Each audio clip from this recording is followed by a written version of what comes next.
All right, welcome back. Happy Friday. Reminders again, these assignments are not due today. You're welcome. These assignments are due on Tuesday. Remember, Tuesday we're only in school until 10 o'clock in the morning, but your assignments are due by 11:59. Those assignments are your Journal 10, which your notes will be done today in class. You just have some extra time to do those readings. You also have the Unit 5 documents. Those Unit 5 documents we are doing incomplete sentences using evidence from the documents. Remember, you can submit a separate answer sheet if you would like. Other reminders that are in there, your short paper and your Unit 5 test are tentatively December 8th. Short paper is December 8th, but the Unit 5 test is tentatively December 8th. All right, let's pick up where we left off yesterday. We were talking about the abolitionists, and remember, the goal of the abolitionists were to end slavery, get support to end slavery. One of those abolitionists that we talked about was William Lloyd Garrison. William Lloyd Garrison was a very radical abolitionist who favored immediate emancipation of all slaves. And emancipation means to free, to end slavery, to free the enslaved people. And the way that he wanted to do this was completely uncompensated with no payment for the Southern plantation owners. And he is going to be very vocal about this in the newspaper that he published known as The Liberator. This is going to be a mouthpiece for the radical abolitionists in the North. This is a place for them to express their positions. While his position on slavery was initially just a few extreme Northerners, his outspoken nature in what he was saying against slavery as an immoral institution is going to gain some traction in the North and start to scare the Southerners who believed that everybody thought the same way that he did. And because they thought that everybody was trying to end slavery quickly with zero compensation, they think that he poses an immediate threat. Many in the North will start to look at William Lloyd Garrison's hardline position as kind of a foreshadowing of the breakup of the Union, this Union of the United States, which William Lloyd Garrison was very open about. He does not oppose the South saying, "See you later." He doesn't like what they're doing, and if they won't listen to the government and if slavery is not ended, he didn't really care if they left the United States. Some radical abolitionists that follow William Lloyd Garrison and Garrison himself were treated pretty harshly by some Northern audiences. You have to remember that the North is not completely without slavery. There will be slaveholders in the North. It was just not as common as it was in the South. And some of these radical abolitionists had rotten eggs thrown at them, stones thrown at them during speeches. They were whipped out of town by angry mobs. Some were paraded through town with nooses around their necks, which happened to William Lloyd Garrison in Boston in 1835. This is about 25 years before the Civil War begins.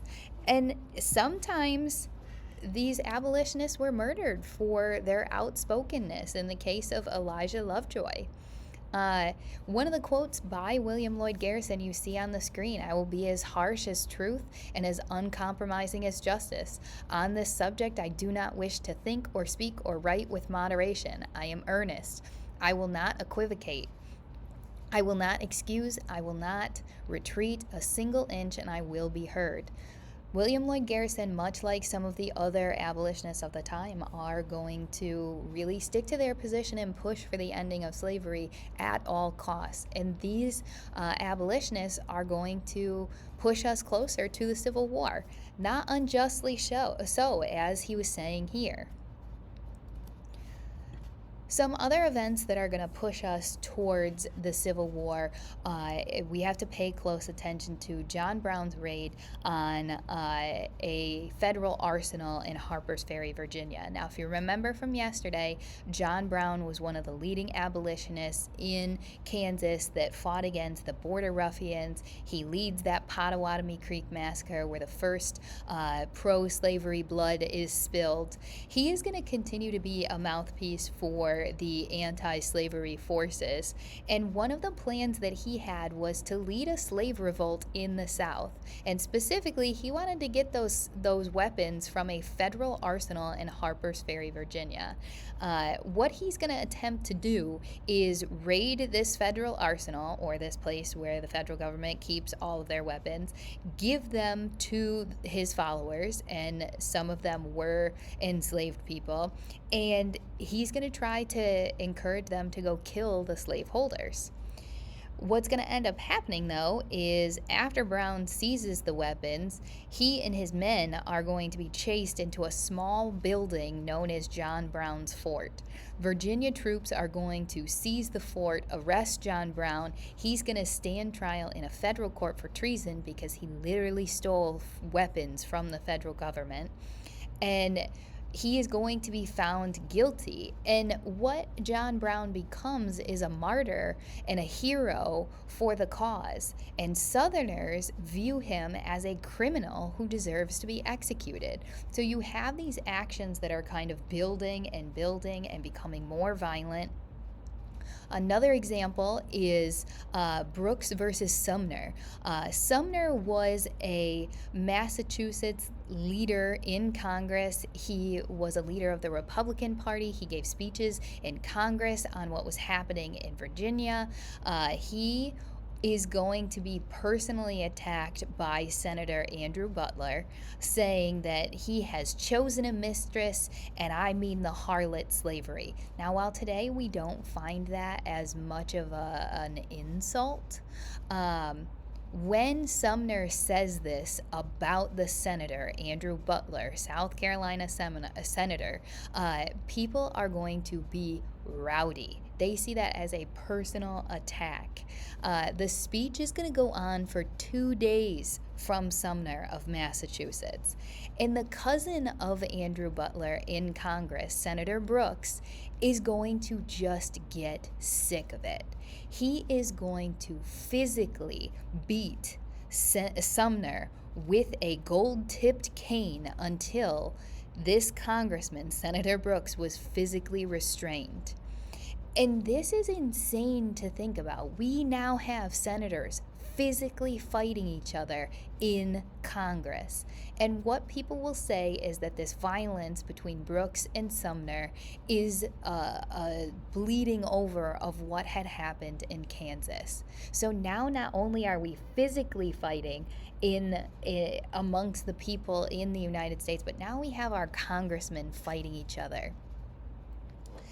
You have the Lincoln-Douglas debates that are going to take place between Stephen Douglas and Abraham Lincoln. They are going to debate 7 times in Illinois for the Senate seat in 1858. Stephen Douglas is going to want popular sovereignty, saying that it is the sacred right of the people to choose what they would like to do within their state. Lincoln is going to point out that we can't do this. We can't have the people pick. And this is where, in these debates, he makes that famous statement, "A house divided cannot stand." Lincoln is going to argue that the rights of enslaved people in the United States need to be addressed. Douglas is going to say that the founding fathers specifically did not include African Americans in the Constitution for a reason. Douglas is going to win being senator of Illinois, but the debates are going to lead to the election of 1860, where ultimately Lincoln is going to win the presidency. Lincoln is a Republican. He supports the federal government up until he becomes president, and we're going to talk more about this before you go on break, but Lincoln didn't represent this idea that we should get rid of slavery. He really just wanted to bring the nation together, and whatever that looked like, he was going to do it. And we wanted this gradual removing or emancipation of slavery. What ultimately brings us to the Civil War is the Southern states' secession.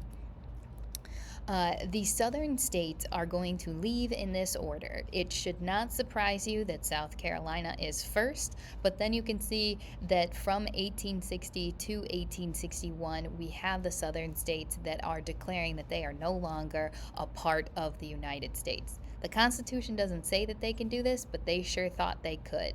And the reason it begins in December of 1860 is because that is when Lincoln is declared the President of the United States, and the South has feared their worst fear has come to life, that the President is against slavery and will completely destroy their way of life. So instead of letting that happen, they leave the Union.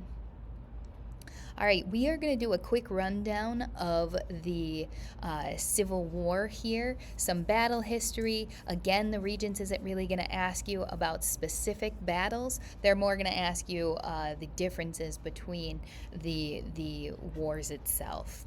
I want you to take a listen here and tell me, or you're going to tell your partner sitting next to you, what truly began the Civil War. Hi, my name is Matthew Pinsker. I'm a historian, and here are a few things you need to know to sound smart about Fort Sumter. When we think of Fort Sumter, we think about the opening of the Civil War, the first shots fired. This is a fortification in Charleston Harbor, South Carolina.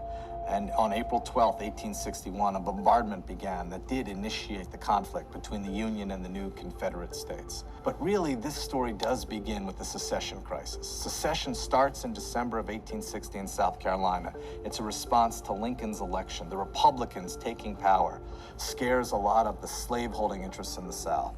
Ultimately, 7 states will form the Confederacy in early 1861, and they will threaten federal fortifications in different harbors across the Atlantic coast and into the Gulf Coast. Harbors like Charleston, South Carolina, where there are federal fortifications and federal troops. Some say they can't hold the forts in the harbor, so they should withdraw altogether. Others say that they should resupply and reprovision the forts and try to launch an offensive.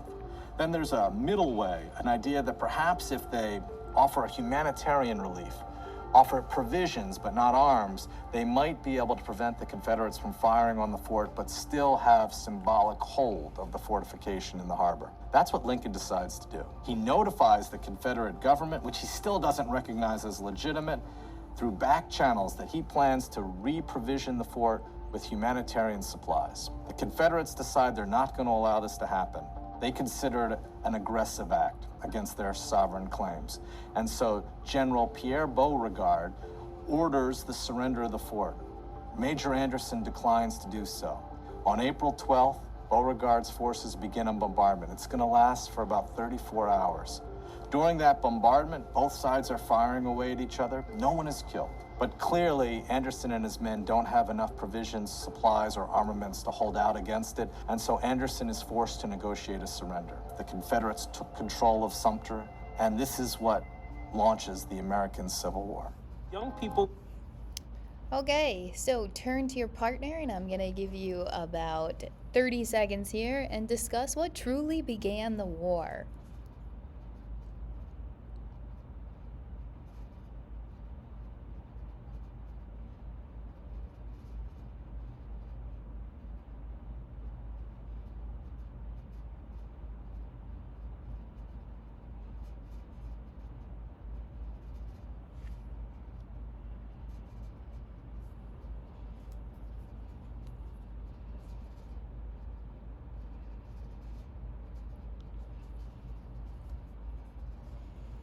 Okay, so I hope that your conversation got you to the attack from the Confederacy on the fort that was held by the Union at Fort Sumter, and that is going to be the beginning of the Civil War.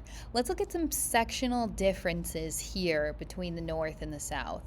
The North is going to be called the Union. Their leadership, as far as their president, is President Lincoln, getting elected in 1860. Please don't think that I'm just glossing over Lincoln. We are going to spend an entire day on him. Don't you worry. And their military leadership is going to be Ulysses S. Grant.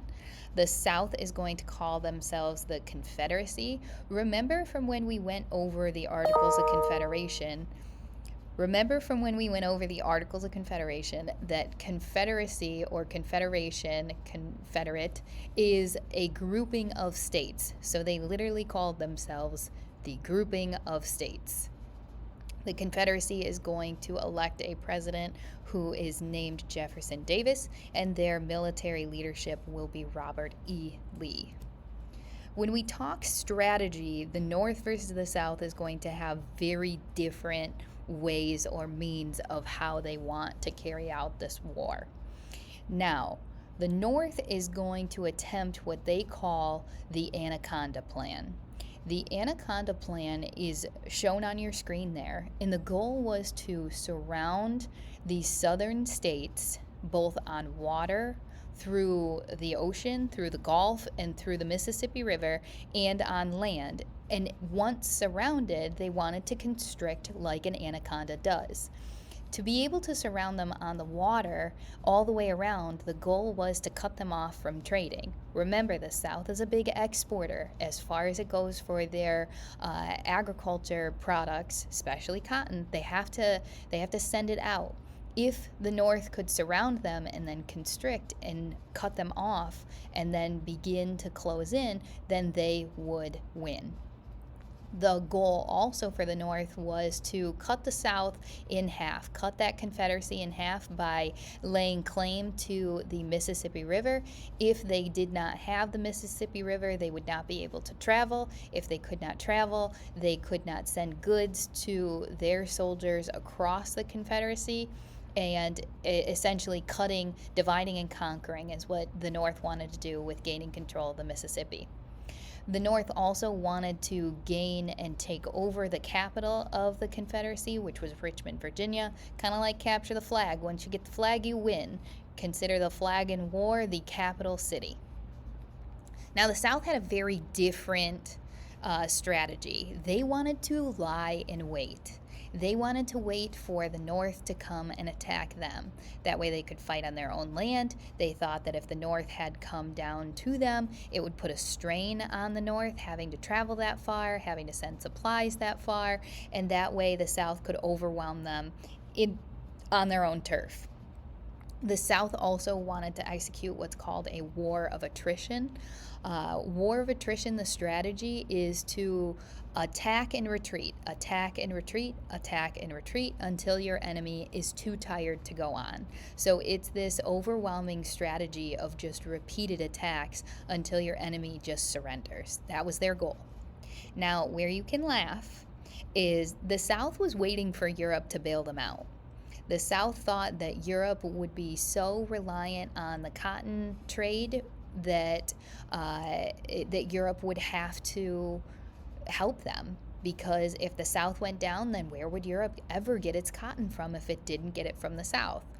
The problem is the South didn't realize that Europe really did not care. Europe would just find somewhere else to trade with. They didn't need the South. They didn't need to rely on the South. So this is where the South kind of thought they were a little bit more important than they actually were. Europe and any of the countries in Europe are not going to come to the rescue of the South at any point in time. When we look at advantages versus disadvantages here of the North versus the South, each has their own advantages. When we look at the North, the population, they have a far greater population. We're going to go back in time when we get to Unit 6, but the North had industrialized. It had an increased population of immigrants coming to the United States, and with industry just comes a greater population. Think of the cities. Remember, we had built the Erie Canal, which led to the expansion of New York City. You have the North building up quite literally, and that meant that they had a greater population and more industrial supplies. The North has also got a pretty extensive transportation network as far as trains go. Remember all those internal improvements that we argued about for so long? The North has those to rely on: the canals, the rivers, the turnpikes, the road system. They've got it. The command of Grant is a massive advantage for the North.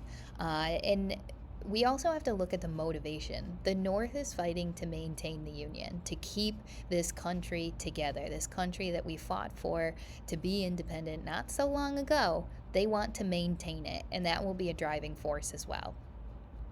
Now, the South, on the other hand, their advantage is they've got the benefit of agriculture. They've got the land that they can rely on. Their agriculture is a staple in their economy. We're going to see how that kind of hurts them here in a second, but it's mostly an advantage. The South has the benefit of Robert E. Lee as their military officer. And we have to look at the idea of why the South is fighting this war as well, because that is a significant driving force. They are fighting to maintain their way of life. They are fighting to keep their economy. They are fighting to keep what they believe is the basis of their culture. And that is going to drive them to really protect themselves. They view this attack in the Civil War as an attack, a personal attack, and they will fight to protect their personal ideals, which is a massive motivating force when it comes to battle and war. Now, I have never seen these really specific battle history pop up on the Regents, but I want to highlight some turning points in the war. You also can go to the Wakelet that is in Teams, and there is a bunch of videos that are there that can go into more specifics as far as battles of the Civil War and the fighting of the Civil War. So if you're someone who really is interested, there are a ton of resources in the Wakelet for Unit 5 that you can go check out. I want to go back to where we started class today, to Fort Sumter, which is going to be attacked in 1861. As you saw in the video, Lincoln tried to supply Fort Sumter, which was held by the Union, in order to keep a stronghold in Confederate territory. But Jefferson Davis is going to order that Sumter and the soldiers that are in Fort Sumter to surrender. Shots are going to be fired under the command of that Confederate General Beauregard, and that's it. Once he fires on the Union is going to return fire, and this begins the Civil War. Anderson would have surrendered the major for the Union. He would have surrendered Fort Sumter to the Confederacy just 3 days later. So you see the attack at Fort Sumter by the Confederates and a surrender by the Union, and that's the beginning of the war. Some battles that I want to highlight in the war is the battle at Antietam. Before Antietam, the Confederacy had won, taking the fort in Fort Sumter. They also had seized Fort Frankfort. Robert E. Lee had also won at the first and second battles of Bull Run, and now in the eyes of the Confederacy, they were a shoo-in to win the war completely. Before Antietam, Lincoln had anticipated that this war would be short. Few casualties, get in, get out, the South would surrender. But what he is going to learn is that after the first Battle of Bull Run, Lincoln is going to have to up the Union's just military in general, and he signs legislation to draft 1 million soldiers over the span of 3 years. And the Union is going to be relentless in their attack from this point forward. Lincoln learns that this war is going to be anything but short and anything but easy. So you see a draft, the first draft really initiated by Lincoln. When we look at the Battle of Antietam that's going to be fought in Maryland, in one day, 22,000 men are going to fall. 22,000 men. And what this does is it paints a picture of what this war is and what would come for the United States moving forward. This war is bloody. This war is family fighting family. This war is the U.S. against itself, and it only got more deadly from Antietam moving forward. The battle at Fredericksburg, Virginia, General Robert E. Lee is going to face off against General Burnside in one of the bloodiest battles that you see here. The Confederacy is going to win at Fredericksburg. In the entire battle at Fredericksburg, there were 12,653 Union casualties and 4,201 Confederate casualties. So we're looking at over 16,000 deaths at the battle at Fredericksburg. I don't know if you're keeping total here, but now in just the two that we've talked about, we have almost 40,000 people that have been killed. And these are just a few of the battles. When we look at the battle at Vicksburg in Mississippi, the Union is going to gain one of those pieces that I told you was their strategy. They are going to gain complete control over the Mississippi River, successfully splitting up the Confederacy, which is exactly what they wanted to do. So we start to see a turn here at the battle at Vicksburg, where the Union gains control over the Mississippi. Now, don't think that I'm glossing over Gettysburg. We're going to circle back to Gettysburg when we go through our portion of Lincoln. But the battle at Gettysburg was General Lee's second attempt to invade the North. What's going to happen is, as the war goes on, the South, the Confederacy believes that they are winning. They can easily take the North, and they're going to attempt to invade the North, take the capital. But what will end up happening is the Union is going to fight back, and the Union is going to prevent the Confederacy from invading the North. This Union victory is again one of the bloodiest battles of the war, lasting only 2 days. The Union casualties in those 2 days were 23,000, while the Confederates had lost about 28,000 men there. So you have over 50,000 people getting killed in 2 days of battle. This war, it was devastating. The final piece that I want to show you for today as a turning point in this war, we have to pay a little attention to General Sherman and Sherman's march to sea. I want you to take a listen here and think about what Sherman was doing and how this impacted the South. If I can get this to show up.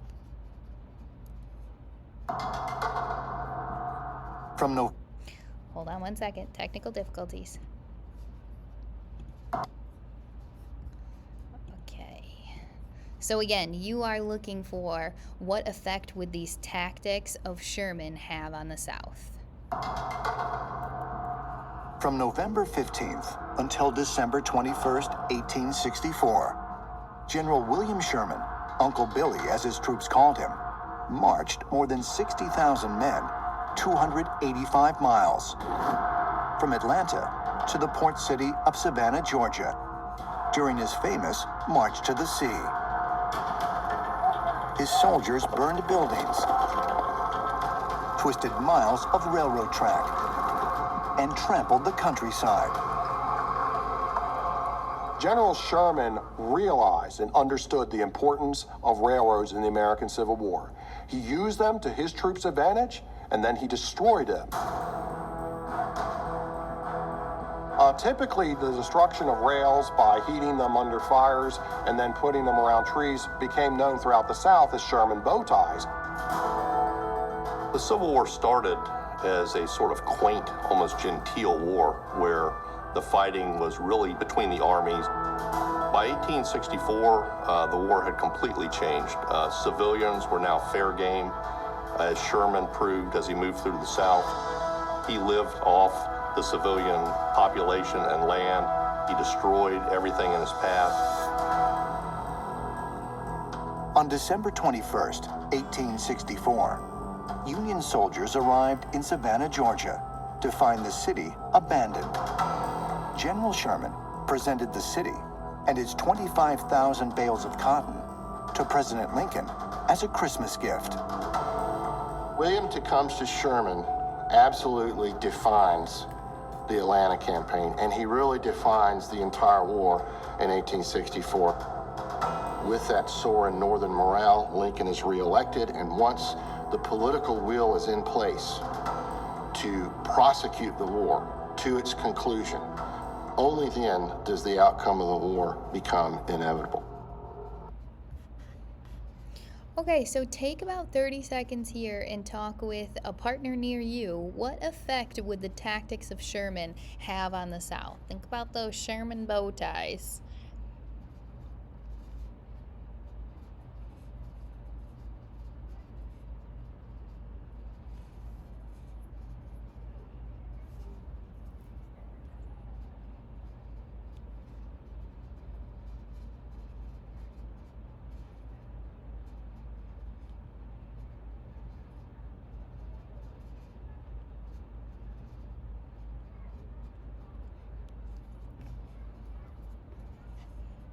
Okay, so when we think about Sherman's march to sea, he is going to lead 60,000 troops 285 miles from Atlanta to Savannah, Georgia.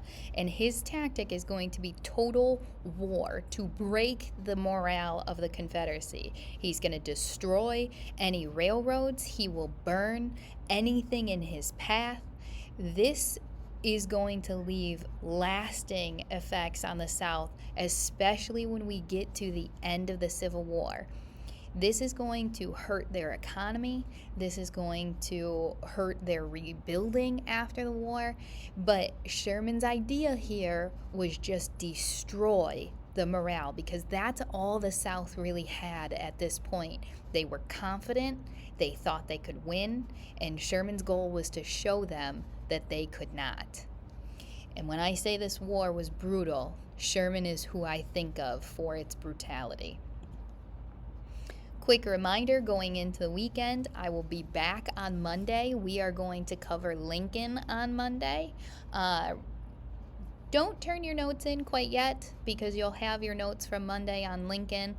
Make sure you're working on those assigned readings that you have and your Unit 5 documents. I know at the beginning of class I told you to turn those notes in, but keep them, because Monday we'll be adding to them, and then you can turn them in. Have a great day, guys. If you have any questions, please reach out.